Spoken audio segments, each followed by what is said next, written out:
Bienvenidos a su casa, a Ministerios de Agua Viva y Salvación. Reciban un fuerte abrazo, reciban un fuerte beso, ¿verdad? A la distancia, y deseo que Dios les bendiga. Vamos a proseguir con esta serie de temas que hemos titulado Contagio intencional y dirigido. Hemos propuesto y hemos ido abordando esta serie de temas debido al problema actual que presenta no solamente nuestra ciudad, sino que presenta también prácticamente todo el mundo. Una problemática a nivel de salud. Todos los sistemas de salud en cierta manera colapsaron. Los sistemas económicos, se está hablando mucho de ello, de que se espera un colapso en la economía. Aún las economías más fuertes están siendo golpeadas, pero bueno, sabemos que todo esto está tomando la forma que Dios quiere que tome para dar paso a lo que viene después, y a lo que, como veíamos en temas anteriores, es nuestra esperanza. Es nuestra esperanza porque se acerca el momento de estar en la presencia del Señor.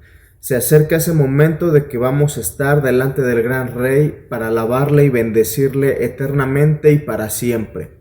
Así que vamos a comenzar con este tema que he titulado Consuelo para los afligidos. Quiero que lo escuches bien. Consuelo para los afligidos. Y para esto quiero retomar el versículo que hemos estado utilizando para esta serie de temas, y el cual se encuentra en Gálatas capítulo 5 verso 9, y voy a leer nuevamente la Nueva Biblia Viva, que es la que hemos estado estudiando. Dice la palabra del Señor así: como se dice, un poco de levadura hace que fermente toda la masa. Nuevamente, como se dice, un poco de levadura hace que fermente toda la masa.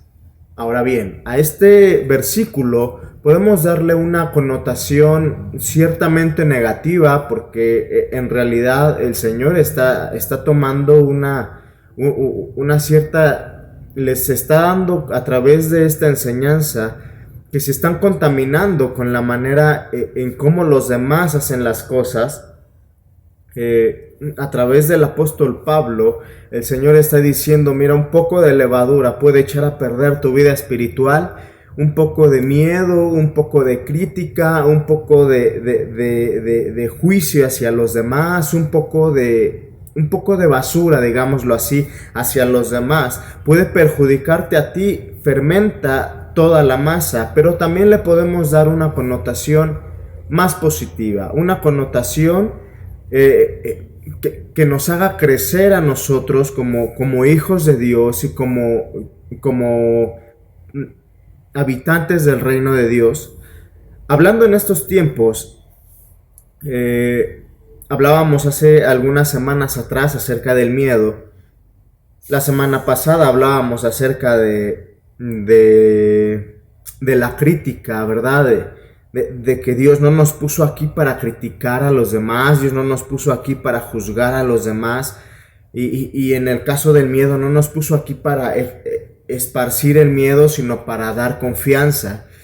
Yo quiero invitarte a que tú des esa paz, a que tú des esa confianza a los demás, porque es lo que la gente necesita hoy en día. Hay mucha gente, tenemos los dos extremos y los dos lados de la moneda, pero los tenemos en un punto prácticamente extremista. Son muy pocos los que están centrados en una u otra o en otra postura y toman decisiones más acertadas. Hay muchos que están más tirados hacia esto no existe y es solamente un invento del gobierno y es solamente una manipulación gubernamental para tomar el control de un montón de cosas.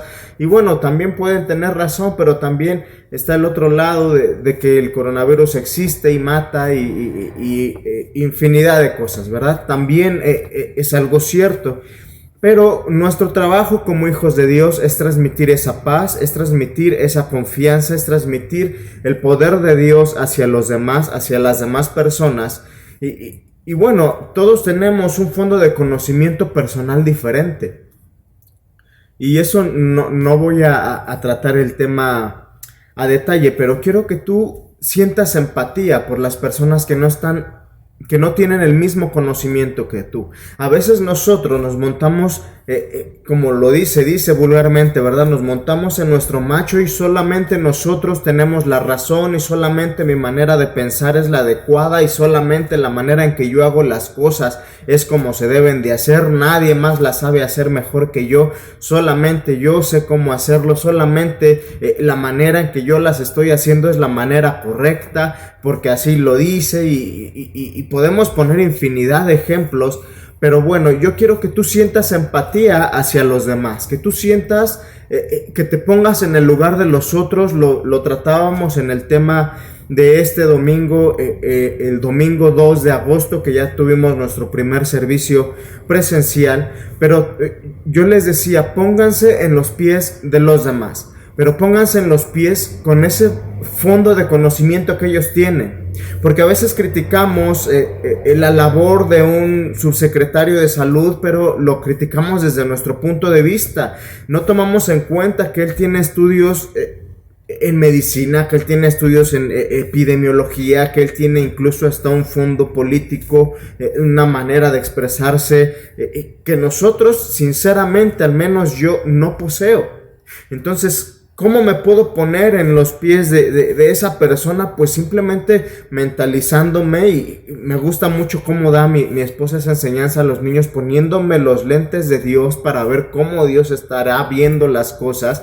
Ahora bien, con ellos es sí ponerte en sus zapatos, pero también ponerte esos anteojos como si tú hubieras estudiado medicina y si tú conocieras la manera en cómo se tratan las enfermedades o en cómo se lleva a cabo una contención, ¿verdad? Que es lo que trataron de hacer, una contención epidemiológica. Pero si no lo sabemos, no podemos criticar realmente, porque necesitamos ese fondo de conocimiento.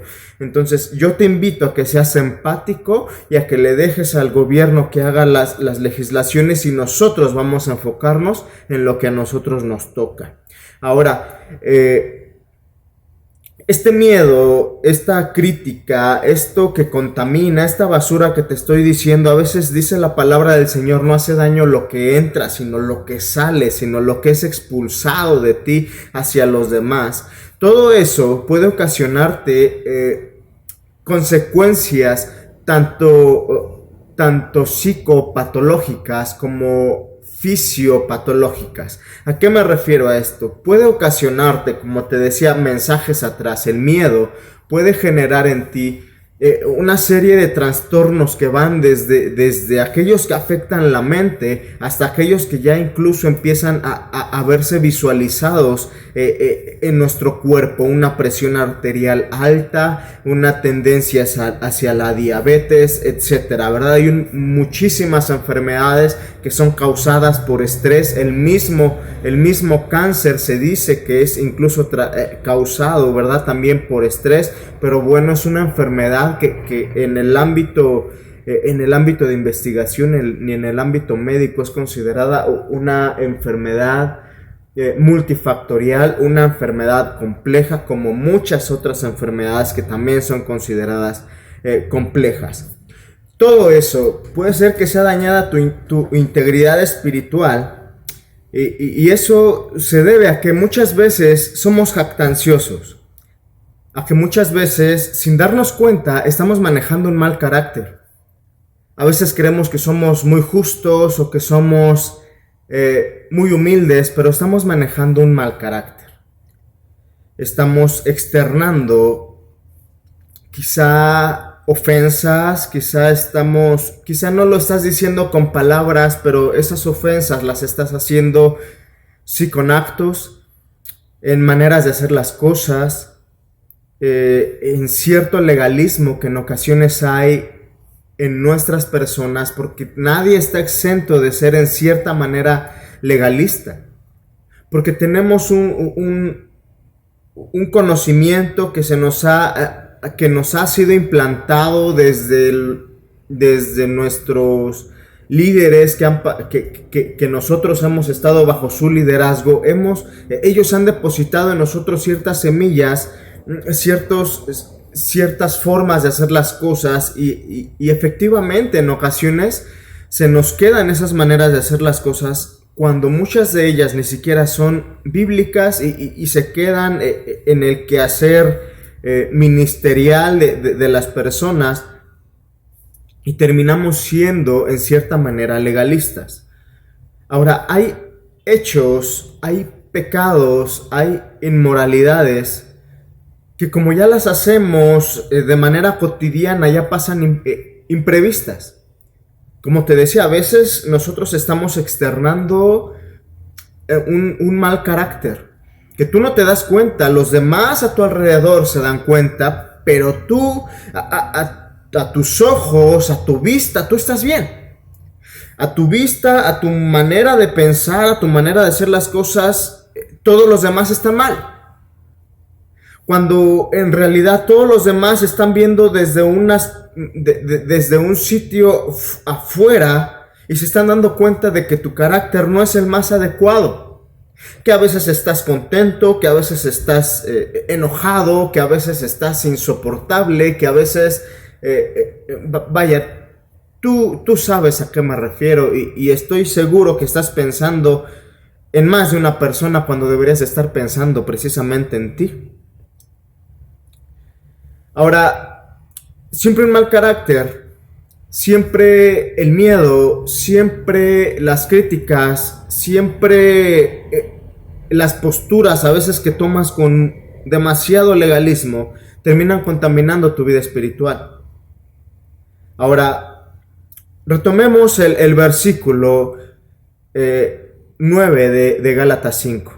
Como se dice, un poco de levadura hace que fermente toda la masa. Y hoy quiero hablarte precisamente de la fermentación. La fermentación puede ser vista, como te decía al inicio de este tema, como algo malo. Porque de repente vas por una fruta, allá al frutero, te acercas y tomas esa fruta y tú dices, chin, ya está fermentada, ya se echó a perder, ya huele feo. Y a veces lo que hacemos es, pues corto ese pedazo de guayaba, o ese pedazo de naranja, o ese pedazo de papaya, y digo, esto ya está fermentado. Pero si te das cuenta, el sabor fermentado ya no solamente está en esa área que tú puedes definir como esto ya se echó a perder y esto todavía está bueno, o todavía se ve bueno. Pero en realidad cuando tú quitas ese tramo que es evidentemente que ya está echado a perder, que ya está fermentado, y consumes lo restante, te das cuenta que también ya estaba algo fermentado, que también el sabor ya estaba acidificado. Porque a veces la fermentación va más allá de lo que tú puedes ver a simple vista. Tú puedes verte santo, tú puedes verte justo, tú puedes verte como el que tiene la verdad absoluta, tú puedes verte como el que está bien y todos los demás van a estar mal. Tú puedes hacer eso. Pero la fermentación, una fermentación espiritual va a actuar de una manera muy similar a lo que actúa una fermentación natural. Ahora, como te decía, no siempre es malo. También hay cosas buenas.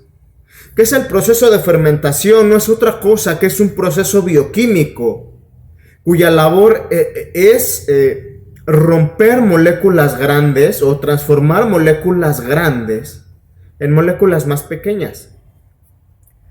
Y eso es algo bueno, y eso es algo bueno para el organismo, porque nosotros en nuestro organismo también generamos procesos de fermentación y para la degradación de los alimentos. En la naturaleza hay procesos de fermentación, por eso se echa a perder la verdura, por eso se echa a perder la fruta, porque es un proceso para degradación de esos componentes grandes para que puedan ser absorbidos quizá por la tierra, quizá por otros microorganismos, por otros organismos.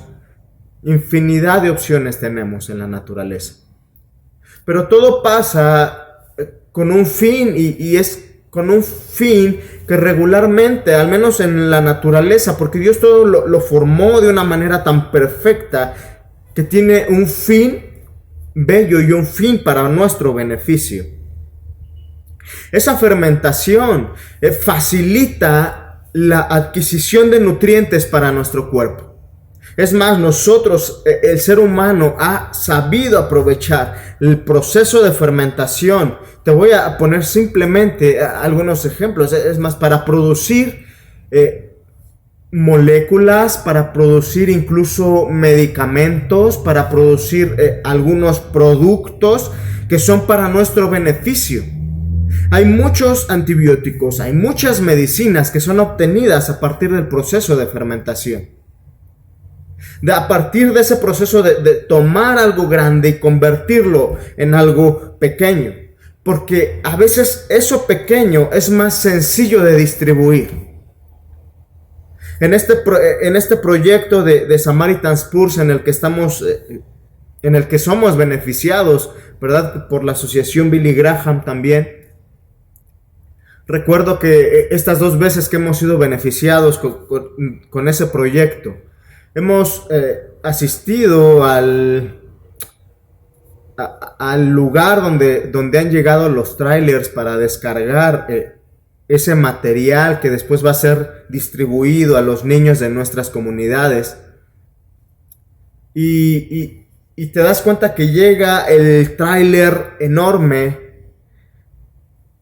Y si tú quisieras mover ese vagón o esa caja enorme del tráiler, te das cuenta que es prácticamente imposible. Y entonces lo que se hace es ir partiendo en pequeñas cajas. Ese tráiler completo lo vas dividiendo en esas pequeñas cajas y es más fácil de transportar. Ahora, entre más sean los transportadores, se hace más ligera la carga. Ese ejemplo, quizá tan burdo, quizá tan sencillo, es precisamente lo que hace Dios con nosotros y es precisamente lo que a veces nosotros hacemos con los problemas y lo que Dios hace con nuestros problemas. De un problema enorme, Él empieza a dividirlo y a fragmentarlo para que sea más sencillo. Tú podrías decir, tengo una deuda cada mes de cerca de 5,000, de 6,000 pesos. Y quizá para muchas personas 6,000 pesos sean nada y para otras personas 6,000 pesos sean el doble o el triple de su salario. Pero ¿qué es lo que hay que hacer? Es simplemente fragmentarlo y te das cuenta que esos 6,000 pesos se van a dividir en tanto es de renta, en tanto es de gas, en tanto es de luz, en tanto es de agua, en tanto es... No sé si me estoy dando a entender.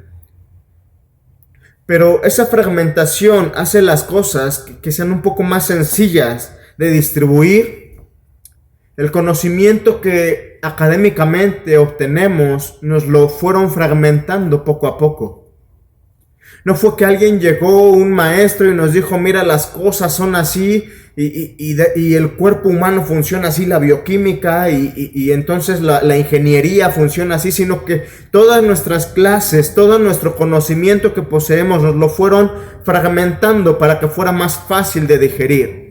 Y todos empezamos diciendo esta es la A y esta es la B y esta es la C y la A suena así y la B suena así y la C suena de esta otra manera para poder después nosotros formular palabras y entonces la A y la B suenan así y entonces cuando juntas este conjunto de letras esto suena así y empezamos a formar palabras y este es el número 1 y este es el número 2 y este es el número 3 y después el 1 más el 1 te dan...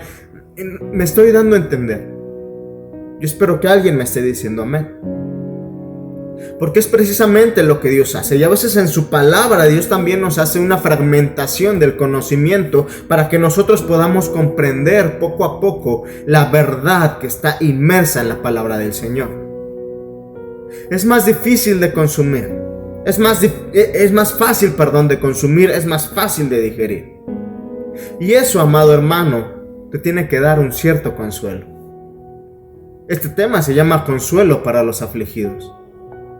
Pero ¿qué consuelo voy a tener? Voy a llegar a eso. ¿Qué es el consuelo primeramente? ¿Qué es consuelo? Vas a decir, yo conozco a una persona que se llama Consuelo. No te estoy preguntando si conoces a alguna persona que se llame Consuelo, sino qué es el consuelo. Y la palabra consuelo es definida como el alivio como el desahogo, como el sosiego, como el descanso de una pena o de una molestia. Y eso es lo que Dios hace en nuestras vidas, y como la naturaleza de Dios es darnos ese consuelo, nosotros tenemos que dar ese consuelo, y te lo voy a demostrar en 2 de Corintios, capítulo 1, verso 3 y verso 4. Dice así la palabra del Señor en 2 de Corintios, capítulo 1, verso 3 al verso 4. Dice: bendito sea el Dios y Padre de nuestro Señor Jesucristo, Padre de misericordias y Dios de toda consolación, el cual nos consuela en todas nuestras tribulaciones, para que podamos también nosotros consolar a los que están en cualquier tribulación por medio de la consolación con que nosotros somos consolados por Dios. Fíjese qué hermoso, fíjese qué bello. Todos nosotros hemos sido consolados por Dios en más de una ocasión. Para la gente de allá afuera, para la gente que está fuera del ministerio, que está afuera del evangelio, para la gente que no conoce de Dios, para la gente que está lejos de Dios o que no quiere conocer a Dios, pero esas personas necesitan ser consoladas. Muchas personas en esta temporada perdieron familiares, perdieron amigos. Dentro del ministerio, muchas personas perdieron sus pastores, perdieron a sus líderes, perdieron a miembros de sus familias y necesitan ser consolados. Dios les da esa consolación, pero dice la palabra de Dios en el verso 4 que para que podamos también nosotros consolar a los que están en cualquier tribulación. Es decir, Dios nos consuela para que nosotros también podamos consolar. Y eso me lleva a una labor que nosotros debemos aprender a transmitir lo que Dios nos ha dado.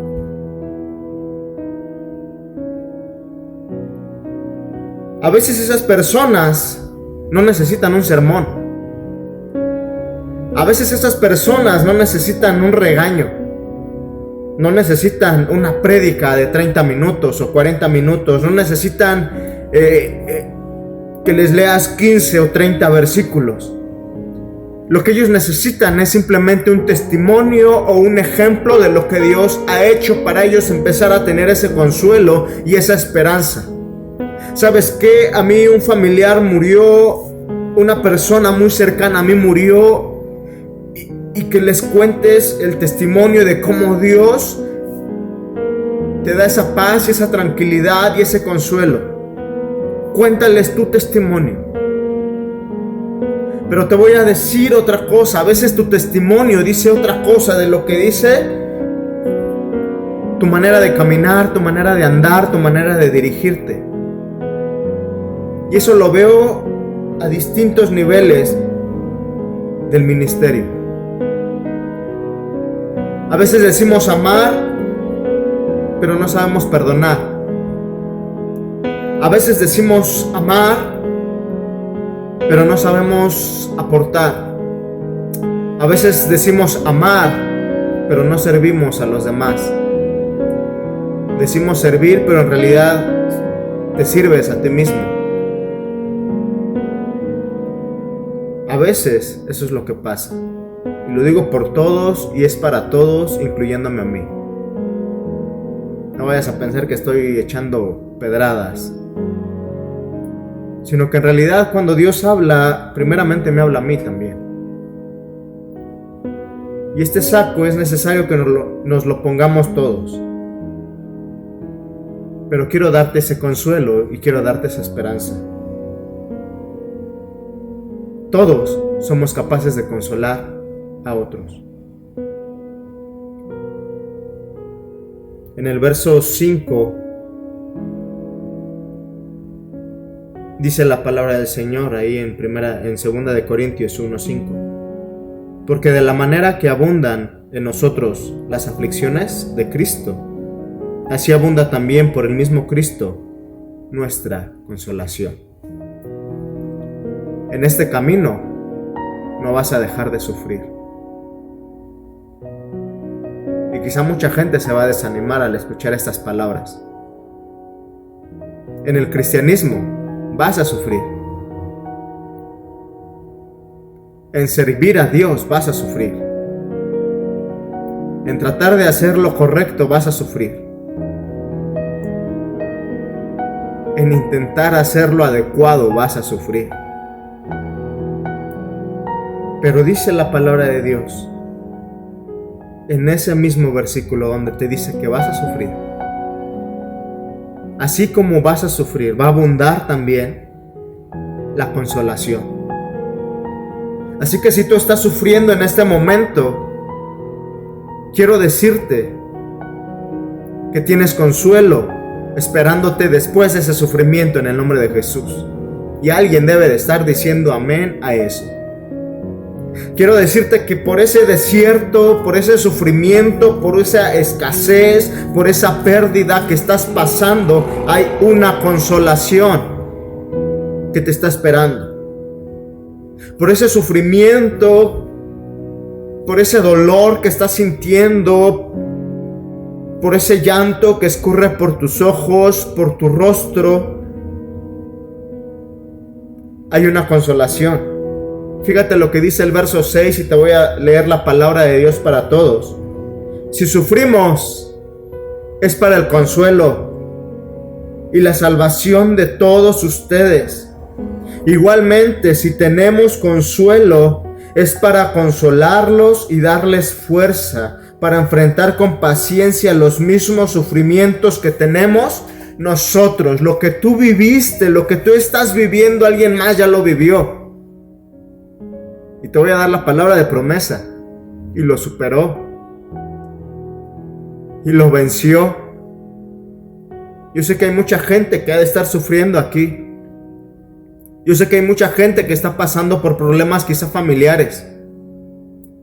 Quizá está pasando por problemas quizá ministeriales.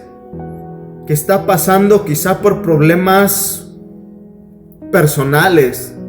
Que está teniendo batallas con su Goliat privado y está sufriendo y está llorando. Yo sé que hay muchas personas que se sienten heridas. Y yo sé que hay muchas personas que quizás se sienten exhibidas. Muchas personas están criticando a otros y muchas personas son ese objeto de críticas. Pero quiero decirte esta palabra de parte del Señor. Esas críticas, ese dolor, ese sufrimiento, eso que tienes y que estás viviendo en estos momentos, Dios te dice que va a ser consolado, vas a ser consolado. Y yo espero que alguien esté abrazando esta palabra. Quiero que vayas Salmos capítulo 126, verso 5 y verso 6. Los que sembraron con lágrimas, con regocijo segarán.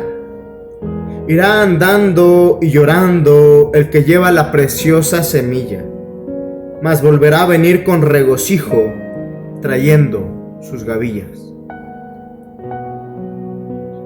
El que está sufriendo en este momento, pero está sufriendo haciendo las cosas como Dios le ha dicho que las haga, va a cosechar con alegría.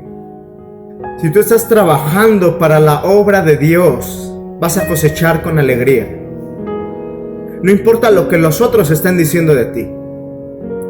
No importa lo que te estén criticando, lo que te estén juzgando, lo que te estén haciendo dentro de tu familia, los problemas que estés teniendo con tu esposo, con tu esposa, con tus hijos, con tus familiares,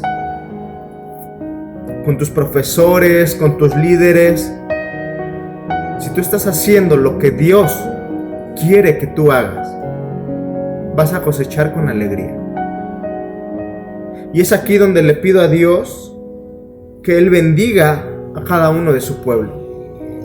Y es aquí donde le pido a Dios que Él nos prospere. Y es aquí donde le digo a Dios, que Él nos consuele, que nos ayude a pasar por este sufrimiento, el sufrimiento que está viviendo la sociedad allá afuera, pero también el sufrimiento que están viviendo muchos ministerios.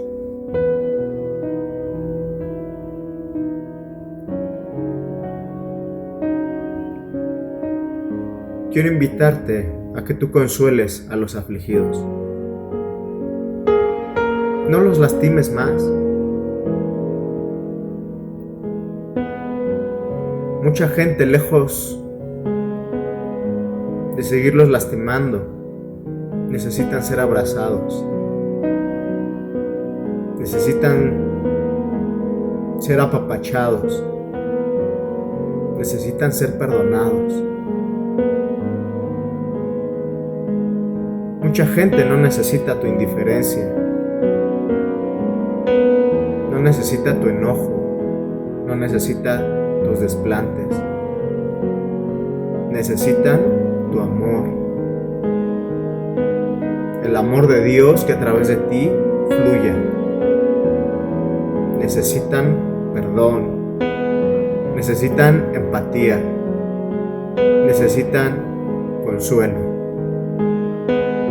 Consuelo para los afligidos. Que Dios los bendiga y que Dios les dé ese espíritu de consuelo para consolar. Dios te ha consolado, te toca consolar a los demás. Dios los bendiga, nos vemos en la siguiente ocasión.